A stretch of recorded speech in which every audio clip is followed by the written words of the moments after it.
Hey, it's Kay. Welcome back to Book Club. Today we're going to be talking about Eldritch by Keri Lake. This is the second book in the Eating Woods trilogy. Yeah, so in this book, there are three different POVs that we're going to get, so bear with me. We're going to be with Maeve and Zavander in Mortasia. We're going to be with Casimir and Revisio in Etheria, and we're gonna get a full backstory for Zavander, specifically his 100 years of imprisonment in Selasios. So buckle in. I'm gonna do my best to stay in one timeline for as long as possible. If you have read the book, then you know you're constantly jumping. I'll do my best to recap it for you. So let's get started. So, in the prologue, Maveth's mother is Liverian, and she is imprisoned by Vonkovian guards when she gives birth to Maveth. Sackton Crane is there. He is basically the pastor or head of the church in Maveth's town, Foxglove. So the mom is murdered by the guard after she gives birth, and Maveth is sentenced to death by the Eating Woods because she's born with silver eyes, and obviously that is of the devil. An acolyte is tasked with bringing her to the woods. So when the acolyte brings her to the woods, the acolyte is actually attacked by ravens, and the demon in the woods snatches her up. And Maveth is still a newborn baby, and she's crying at the entrance of the woods, and the crone witch, we know her name is Elwyn now. Elwyn hears Maveth, and she brings Maveth to her adoptive family, the Brownwick family, and she also turns Maveth's eyes gray. And yeah, that's the prologue. So if you remember the ending of Anathema, Maveth and Zavander have just found Alasia. Alasia is still unresponsive. She's out of it for days. The first few days of the book are just waiting for her to wake up. And Maveth is getting some visions or thoughts, urges to kill Alasia. I believe that Morsana is sending her these thoughts, but I'm not entirely sure. Zavander is not doing too well either because he's suffering from vivicantum deprivation. So this can cause madness if you're deprived of vivicantum for too long. So yeah, he's not doing too well either. While they're waiting for Alasia to wake up, they continue training. They continue to bond, and you really see like their friendship blooming. It's really nice to see. Remember, he was just so like cold and mean to her in the first book. Now he's like so nice to her, and his sweetness in this book is just made my knees weak a little bit. So remember, I said there's a lot going on with Zavander.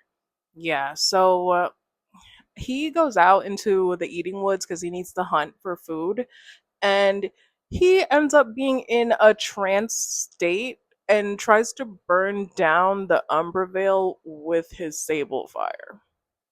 Obviously it doesn't work because he can't do that. Okay, also remember that Mabeth found the whistle that summons Ravox. So the whistle melts down in her hand, and the silver of it seeps into her big old scar that she got in the first book, and she gets a new glyph, and now she can she can like scream, and it comes out as like a whistle, and she can summon Ravox like that. A few days pass with them still in Mortasia in Elwyn's home, and Zavander is going down on Maveth, and Alasia finally fucking wakes up, and she ruins the moment.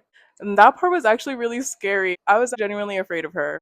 It was just spooky. Like, I don't know. Maveth talks to her, and she says that Moros took her out of the woods. Obviously, we know that is not Moros. That is the demon of the woods. She says that Moros took her out of the woods, left her in his mansion, and locked her in a room in the mansion for so long that she had to escape. And then the Crone Witch found her and locked her in the basement. That's all that she can remember. While she's saying all of this, she's not acting like herself. She's like starving for meat in particular. And Maveth says, like, before all this shit happened, Alasia was not a big meat eater. So it was strange that she wanted meat so badly. And she ate raw meat. So they're looking at her like, something's not right. So while all of that is going on in Mortasia, we are getting the POV of Casimir, who is a friend of Zavander. He's also one of the king's assassins, and he was also imprisoned in Salasios when Zavander was imprisoned there. So when we jump to Casimir's POV, he is being imprisoned and tortured by the Lunazir King for information about Zavander and Dolian. Oh my gosh. While they're in prison, they also find out that the prince is kidnapped. Remember that the prince cannot die because if he dies, then a plague will be released into all the people. So it's important that we find out where he is. And we never do. The book ends and Dorian is still missing. They escape imprisonment and they make it all the way to Eidolon just to figure out, where everybody is, and nobody's there except for Branimir. So Casimir and Revisio, they warn Branimir that the guards are probably going to show up here soon because they're looking for Zavander and Dolian. And Branimir tells them that they're not even here. They are on their way to Kalixar, which is Dolian's hometown. So Kaz and Revisio, they start making their way over to Kalixar. On their journey, they manage to find someone that can get them into Kalixar. They have to be smuggled over there. And the guy who's willing to help them, his name is Dravian. Now let's get a little bit into Zavander's past. So we find out that Zavander and his dad are arrested by the Lunazir King, obviously because of the beef that the dad has with the Salassian King. The Salassians take custody of them both, and they're not treated well at all. They're tortured, they're beat up, they're starved. But we find out that whenever Zavander is like tortured, he goes into Caligoria, the dark space in the mind. Zavander's in Caligoria, and in his mind, there is a man there, and the man says that his name is Alistair. Alistair tells Zavander that a god lives within him because Zavander is a vessel for Deimos. And remember that Deimos and Morsanna are a couple, so the fact that Deimos lives within Zavander and Morsanna lives within Mavis is low-key romantic. It's like ancient love is being reborn within them. So Zavander is imprisoned in the mines for like 20 years or so.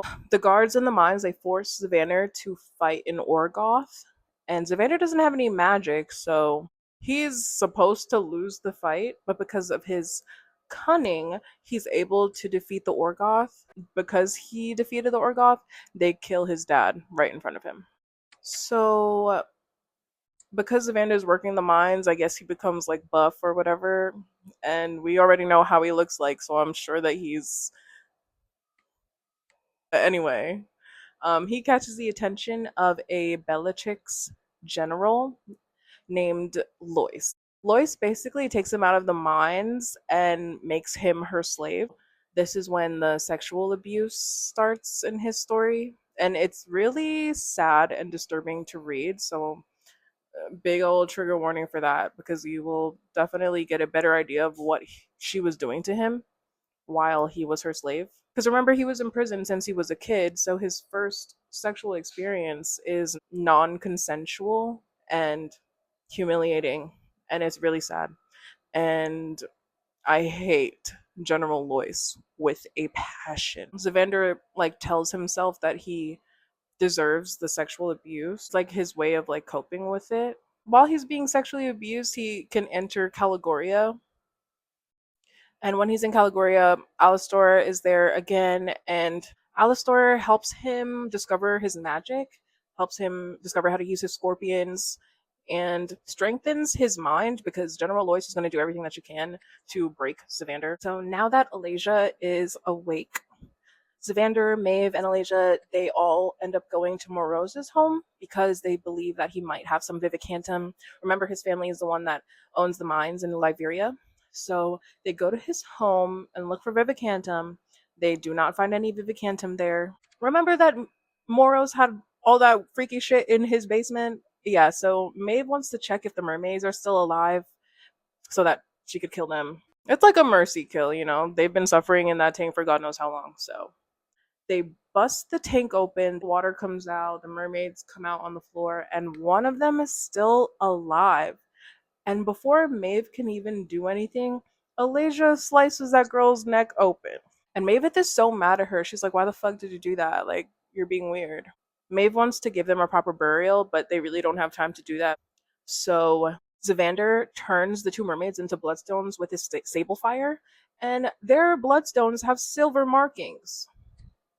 So we know that those girls are Corvicae because only the seventh bloodline would have a bloodstone with the silver marking. Mavis, she doesn't want to stay in Moros's home for the night because it's creepy as hell. So they end up going to the temple in Foxglove and they stay there for the night. And Ravox is also there. She had summoned Ravox previously because those spider human hybrids are roaming around and they're very aggressive. So yeah, Ravox is also there. And Ravox will not leave Mavis' side. Like he's watching her. And she thinks it's because Ravox perceives a threat, but we don't know if Alasia is the threat or if Zavander is the threat. So in the temple, Zavander takes a bath and Maeve finds him in the bathtub and he's in another trance like state.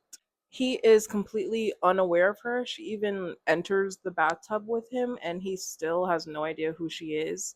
And she's trying to rouse him and he ends up choking her the fuck out. This scene in the bathtub is crazy. I want to be respectful to Zavander's trauma. Like, he clearly has PTSD. Basically, while he was imprisoned by General Lois, she put a curse on him to never experience pleasure without pain. So Maeve wants to connect with him, wants to bond with him, and in a sexual manner, and he can't enjoy it without her hurting him. So the smut in this part of the book is awkward because she doesn't want to hurt him. It's supposed to be like a bonding moment between the two because he shows her his darkest side. The smut gets a little bit better when he starts doing stuff to her. I think that part is pretty romantic. She says, every one of these scars is precious to me, more precious than coin or crown. Fingers curled around the curve of my neck. He ran his thumb across my bottom lip, eyes focused there. You're a fate I never dared to dream, Moon Witch. The stars I was never meant to grasp. But seeing how this gluttonous world devours the unclaimed, I'm calling you mine. He dragged me into a kiss that burned across my mouth and deep inside my chest. Oh my gosh. And he says that he doesn't think that he could stay away from her. He still hasn't revealed the mating bond to her yet. So she is under the impression that they might have to separate if he can't get Vivicantum. But in his head, he's like, baby, I'm not going nowhere. Okay, so let's jump back into the past. Zavander is imprisoned by General Lois, who is sexually abusing him, also just torturing him in general. And whenever that happens, he enters Caligoria. And in his Caligoria, he starts receiving visions of Maveth before she was even born. And Alistor tells him that he's not allowed to interact with the vision at all. In the first vision that he sees of Maveth, he actually starts talking to her, and she can't see him, but she can hear him, and she thinks that he's an angel. And one of the Vankovian guards finds her talking to herself and starts whipping her. And Zavander actually steps in, which he's not allowed to do, but he steps in and he incapacitates the Vankovian guard. As he starts receiving more visions of Maveth, the more that he enters Caligoria, he starts to resonate with her story because she's treated very poorly by the town, again, because she was found at the Eating Woods, so they think that she's a bad omen. So everyone treats her like shit. She ends up being imprisoned by Saxon Crane because they all now believe that she is a witch. And while she's in prison, Zavander sees her and Zavander kisses her. And this kiss is very much not allowed to happen. They say that this kiss is defying the gods and it changes her fate forever. The kiss is a claiming on her, so that kiss is what makes her his mate. He can't really control the vision, so after he kisses her, he's whisked away from her and out of Caligoria again. But the next time that he enters Caligoria, he asks to see her just to make sure that she's no longer imprisoned and that she's alive. And he ends up being transported to the moment that he had tried to kill her in the first book. If you remember, he stood over her bed and was going to turn her blood to stone. So he's transported to that moment. And when he sees himself going to turn Mavis to stone, he like jumps in front of himself. And that's why he's not able to turn her blood to stone in the first book. By the way, we find out that Alastor, the guy in Zavander's Caligoria that's been helping him, is actually freaking Cadavros. So he has his own motives for being there. Okay, so I know what you're thinking. How in the world does Zavander not remember that he knows Maeve because she was in his Caligoria? The reason why he can't remember her is because Alastor slash Cadavros took away the memory of her. So when he sees her for the first time, when he tries to kill her, he actually has no recollection of her. But he does gain the memories back later on in the book. So let's check in with Casimir and Revisio. So remember that they're with Dravian, who's going to take them to Kalixar. So on their journey, they end up in Wintertide, and when they're in Wintertide, they run into Torin, who's another assassin that's friends with Zavander.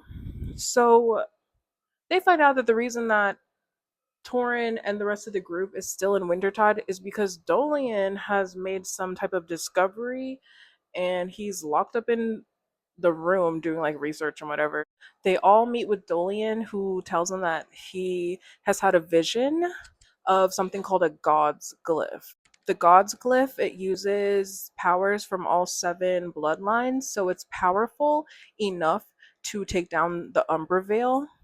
The only person that's able to use the God Glyph is someone who has the power of Sablefire. So we know that Zavander is the only person that can use the glyph. However, it is extremely risky to use the glyph due to the amount of power it takes to take down the Umbra Veil. So if Zavander uses it, it's likely that he will die.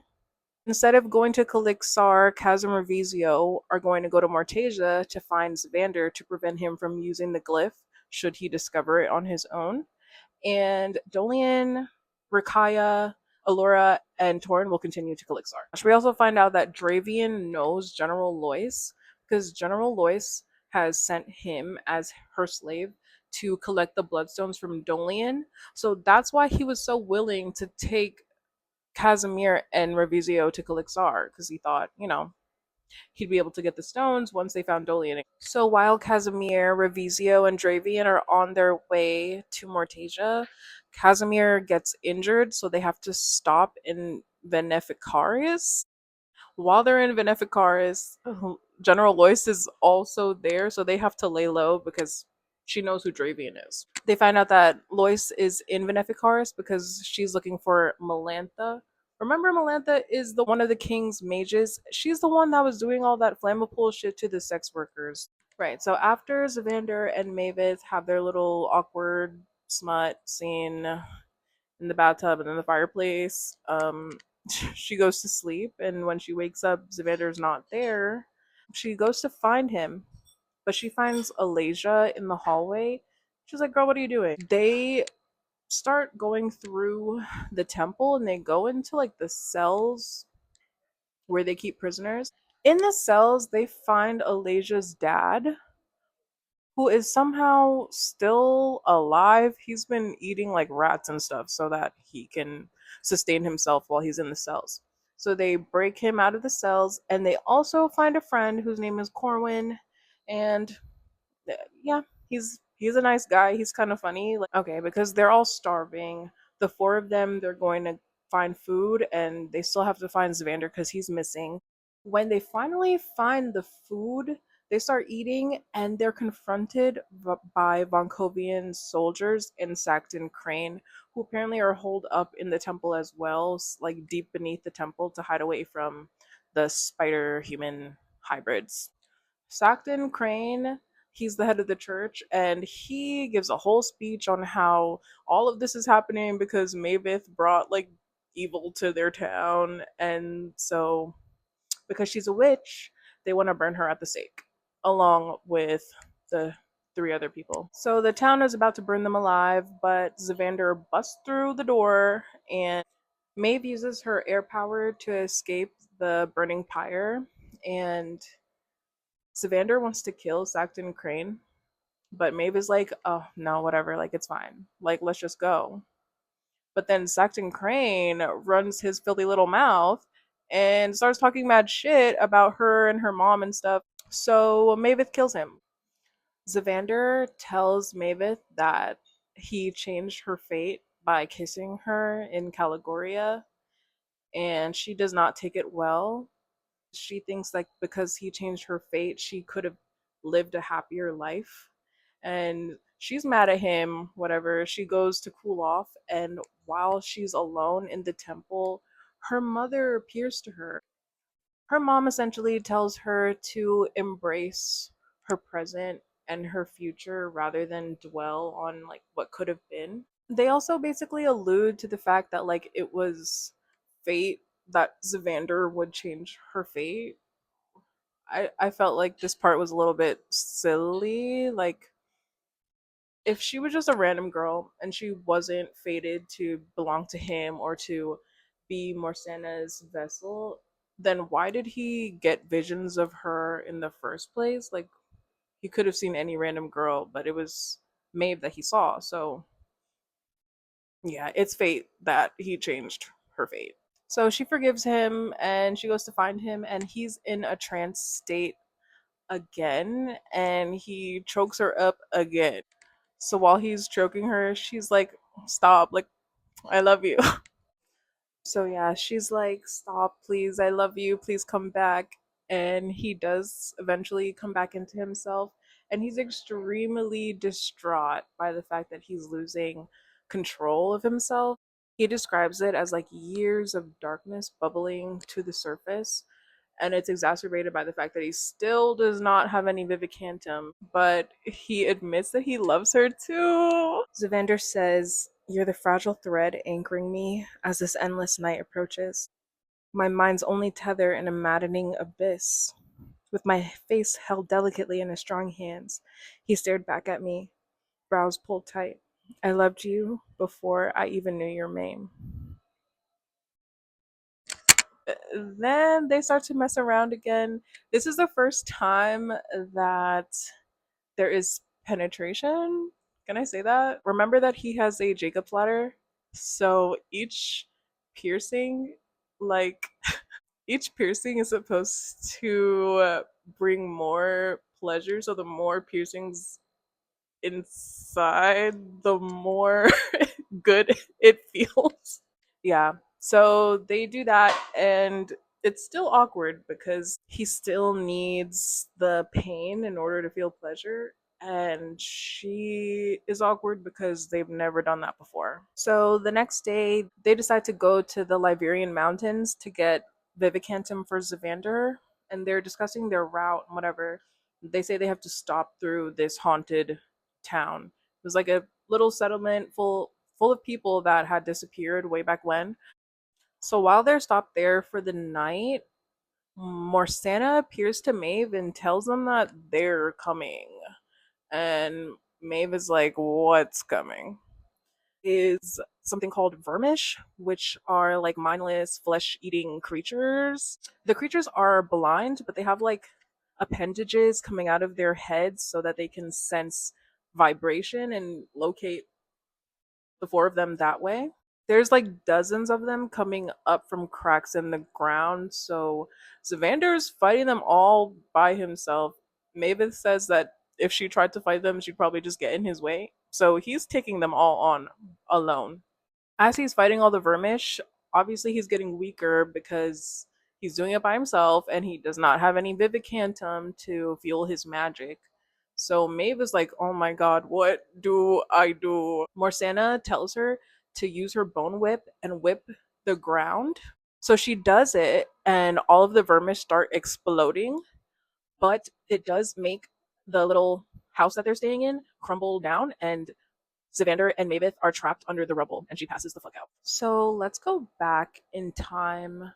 Zavander is still imprisoned by General Lois. She is obsessed with him because he's extremely resilient. So whatever she does to him, he just bounces right back, and it feeds her sadism. So she wants to do a mating ritual with him. The mating ritual is essentially like blood sharing during intercourse, and it produces something called binding essence that'll basically force a mate bond between the two of them. And it doesn't work because Zivander already has a mate that he claimed in Caligoria. So she just continues to torture him and abuse him, and he feels like a breathing corpse and an abomination of life. That's what this lady is doing to him. General Lois, when I catch you, I'm gonna do a bit of lore dropping right now. I don't know how relevant this is going to be for the third book. It was not relevant at all in this book, but we got it anyway. The reason why the Celestian king wanted custody of Zivander and his dad is because his dad knows about his illegitimate children. So his kids are named Kale Vexmore and Valora Vexmore. Kale is the general of the Castellian army, and the Castellians, they are not friendly with the general, like, Celestian army. There's beef there between the Celestian king and his illegitimate kids. So Valora, the other illegitimate child, is one of General Lois's slaves, and she conspires with Zavander to escape their imprisonment together, but General Lois finds out basically immediately, and Baelora is killed. And now let's check in with Casimir and Revizio. Remember that Casimir got injured, so they're still in Veneficaris. They're ready to get back on the road. So when they're trying to leave, General Lois finds Dravian and captures him. So Casimir and Revizio have to save him, and they take out all of her guards and her little posse or whatever, and then they stab her in the neck. Because she's a Bellatrix, the vein in her neck is supposed to be like the most vulnerable part of her body. It should kill her, but we find out later that she takes like an elixir so that the vein always repairs itself. So they think that they kill her, but she's still alive, sadly. The three of them continue on their journey to the Mortal Lands. They're almost there. Now let's go back to Maeve and Zavander. So remember that they both got crushed under the rubble. So Maeve wakes up at the Liberian mountains. It turns out that she's been passed out for days, and their group was found by the Liberian tribe, so they brought them back to the mountains where they were going anyway, so this is good. So her dad and Corwin, they're both fine, but Zavander and Alasia are both passed out. Maveth meets the priestess of the Liberian tribe, and the priestess tells Maveth that Alasia is infected with the plague, and the plague is currently inside of her and feeding on her insides. And they need to do an exorcism on her. They do the exorcism, it's really creepy. Spiders start crawling out of Alasia's mouth, and Alasia dies. And the priestess says that it's up to Morsanna whether or not Alasia will come back to life or not. But luckily, Alasia comes back to life and she's fine. She is no longer suffering or acting strangely as she was before. After Alasia wakes up from her exorcism, she can remember everything that happened to her after Maveth went into Etheria for the first time. So it turns out that Moros, who is the demon in the woods, he had never brought her out of the Eating Woods. He brought her to a rotted tree in the woods, and there's like a big ass spider in the tree that had Alasia in its web for like a long time. We don't know how long. But Alasia eventually breaks out of the web, and she runs out of the woods, and she tries to go home, but the granny tell her that she can't stay there. So she starts staying with Elowin, the crone witch. And she says that she had moments where she wasn't herself and she doesn't remember anything that happened, but Elowin told her that when she's not lucid, she starts being aggressive and attacking Elowin. So that's why Elowin had to lock her up in the basement in that trap door.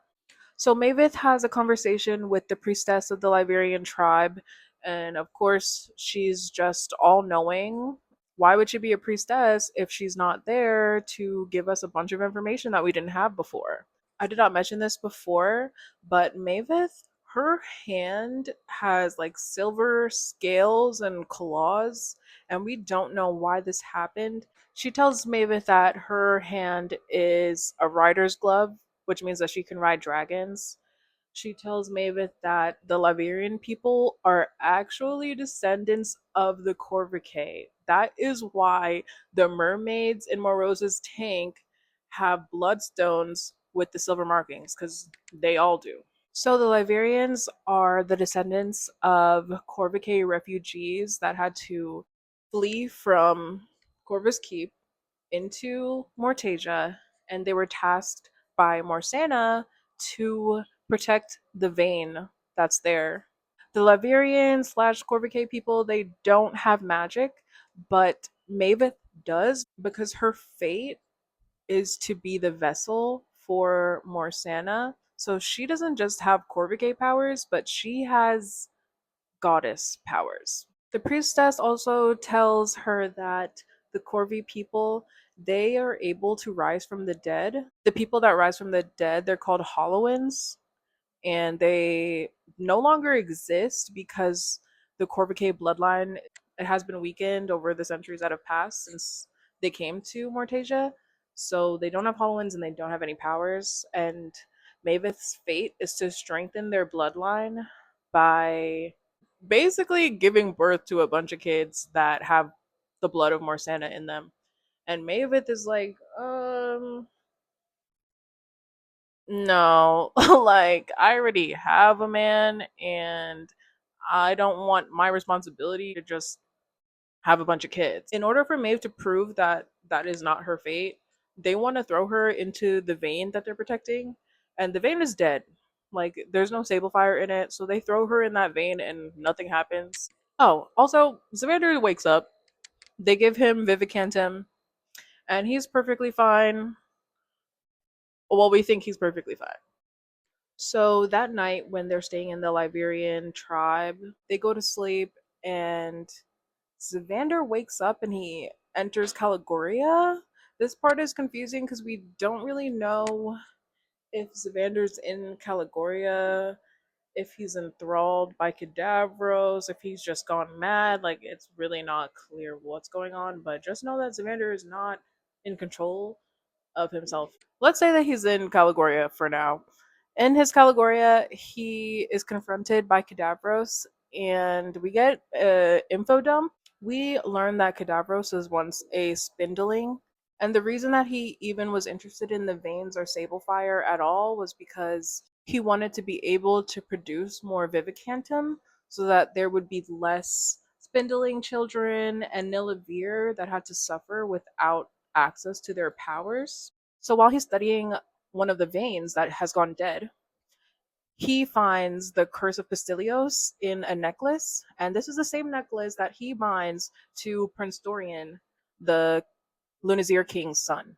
He also figured out how to awaken the veins and put the sable fire back in there, but he needed to be able to control the sable fire in order to do it, which is why he did the Emberforge ritual on himself, on Branimir, and on Zavander. It only ever worked on Zavander.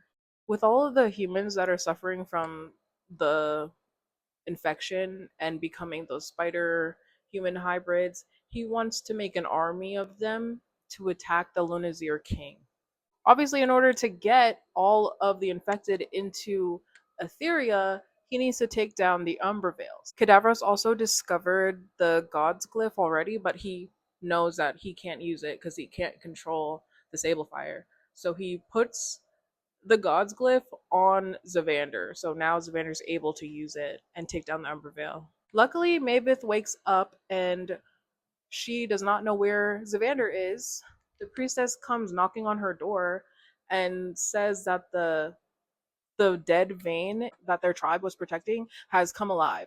So we know that Zavander did in fact wake up and liven the vein. The guards also say that they saw him do it. Maveth wants to find Zavander and return to Etheria. So her dad and her sister give her the blessing that she can leave them there in the Liberian tribe where they'll be safe and she can return to Etheria to be with her man. Maeve wants to go to the rotted tree in the Eating Woods, remember that Alasia was taken to, because she believes that that's where Zavander is. So she summons Ravox. She doesn't know how to ride him, but neither does anyone else, so it's kind of an intuitive learning process for her. She does eventually ride Ravox and gives him commands telepathically. Okay, I'm sorry for this. Let's go to the past one more time. Zavander is still in General Lois's custody, and he is about to take his own life. He does not want to be her slave anymore, so he's going to do it, but he receives a summons from the king of Selasios. The king has been offered a lot of money to give Zavander back to the Lunazir king so he could be his assassin. And King accepts the money and Zavander is free. And because Zavander knows about his bastard children, he says that he will keep the secret of his illegitimate children if the Selasian king agrees to free his friends also. So that is how Torin, Revisio, and Casimir all gain their freedom, and they start living with Zavander in Eidolon after that. Lois is pissed, by the way. She does not want to give him up, and she argues with the Selasian king, but he wants that money, so Zavander's free. So Zavander's taken by Cadavros in whatever state he's in, waking, sleeping, dreaming. I still don't know, but he's taken by Cadavros, and Cadavros is basically enthralling him to take down the Umbervale. And in order to escape Cadavros's control, Zavander forces himself to enter Caligoria again, and in his Caligoria, he sees Cadavros as a child, and this is another little info dump, it'll be quick, but Cadavros and his sister are both spindling children, they don't have powers, and the mom is a sex worker. Cadavros' sister, her name is Melisara, but we already know her because she is Melantha, the one who's been killing all those sex workers, and she's also the king's mage. Melantha has some facial deformities, and she's also vampiric. If she like drinks the blood of young attractive women, then she could stay young and beautiful also. Melantha Melisara, her reason for doing all that stuff is because she has some resentment towards sex workers because their mom was a sex worker and didn't treat them very well. And the reason why she uses Flamapool on the sex workers is because it makes it easier to kill them and take their blood. Now, Maeve and Ravox, they fly to the Eating Woods to the rotting tree. Maeve enters the tree, and there's a bunch of bodies in there. They're all wrapped up in like spider cocoon material. And she's like cutting open the cocoon so that she can see if Zavander's in one of them. And she does find Zavander down there. And Cadavros is there too. Cadavros is trying to sway Maveth to join his cause, and she's like, no, like what the fuck? No. So Cadavros wakes Zavander up and tells him to go and catch Maveth because she's running away. Casimir, Revisio, and Dravian, they have made it to the Mortal Lands finally, and they find Zavander's sword out in the woods, so they're like, okay, he can't be that far away. They take his sword and they encounter Ravox in the woods. Ravox is going to attack them, but he sees that they have Zavander's sword and he's able to indicate that Zavander is in the rotted tree. So the three of them also go inside the tree. Zavander catches Maeve and he's being a freak. He is not himself, so she's trying to call him back to himself, but it doesn't work. She says like her man is nowhere to be seen. So Maeve convinces Zavander to drink her blood, and when she does, he starts like convulsing and spiders come out of his mouth and he dies. And she's like, "Oh my god, Morsana, you better give me my man back now." When he dies, he enters Caligoria, and Morsana is there in his Caligoria, and she's like, "Oh my god, my love, like you've returned to me finally." Because remember, Zavander is the vessel for Deimos, and Deimos and Morsana are locked in. So Morsana tells him to shed his mortal skin and transcend so that he can be with her. And Zavander's like, "Please let me go back to my girl, Maeve." Morsena allows him to be with Maveth until Maveth transcends, and she reveals that Maveth is fated to die. That is her fate. So whenever Maveth dies, Zavander will have to transcend at the same time as Maveth. Zavander comes back. Casimir finds Zavander and Maveth in the tree, and they have to do a speedy escape because the spiders are now coming for them. They make it out of the tree. Rayvox is fighting a big ass spider, and they run back to the Umbervale so they could get into Etheria. The spiders cannot follow. Casimir, Maeve, and Dravian, they all make it to the other side of the Umbervale, so they're now in Etheria. They're waiting for Zavander and Revisio to come through. Cadavros prevents them from crossing into the Umbervale, and he's having a confrontation with the two of them, and he ends up fatally injuring Revisio, and Zavander has to put him out of his misery. So now his friend is gone. Zavander is facing off with Cadavros one on one, and he's getting the upper hand because he's just that guy. Like he's better. The spiders come and Zavander has to escape, right? So he's going to the Umbervale. He's going to cross, but the Umbervale does not allow him to cross. Because he has the God glyph, he's able to take down the Umbervale, and the Umbervale is able to sense any threats to it. So instead of accepting him and allowing him to pass into Etheria, the chasm opens up and takes him, and he fucking dies. Casimir says that he is in Netheria and there's no return from Netheria. So he is completely 100% dead as a doornail. So Maveth is on the other side of the Umber Vale in Etheria and she's crying her eyes out. She feels like a numbness, like she doesn't even really accept it. While she's crying her eyes out, General Lois shows up. That fucking bitch. Oh my god, I hate that bitch. She takes Maveth, Dravian, and Casimir. And that's how this fucking book ends. When the book ended like that, I was screaming. I was fucking screaming. I was rocking back and forth. I had to tell myself, like, this is just a book. These are characters in a book. None of them actually exist. So there's no reason to feel what I'm feeling again right now. That fucking ending though. Wow. I gave the book 4 stars on Goodreads, so clearly I enjoyed it. Like I was going through the reviews on Goodreads and people found it boring.